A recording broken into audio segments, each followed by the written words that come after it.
this video, we're going to be going over the settings for setting up the Onesource tax integration. The first thing we want to look at is the file format.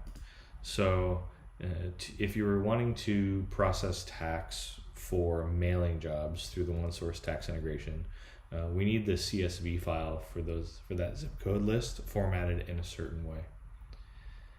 And what you see here with job ID, state, zip, and zip count being our headers, with a valid order number or job number, state code, 5-digit zip code, and quantity going to that zip code. Once we have this file, this allows us to actually upload that file and calculate tax against it.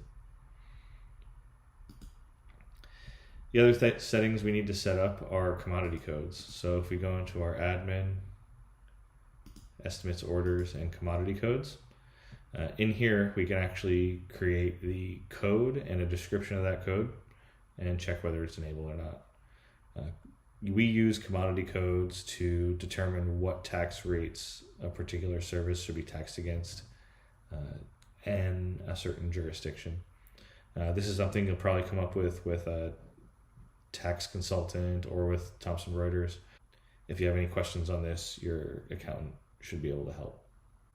The last section we want to look at is service setup. So once we've got commodity codes established, we can go down to standard services and click on any standard service, and we can then assign a commodity code to that standard service. This way you don't have to assign this in a particular job.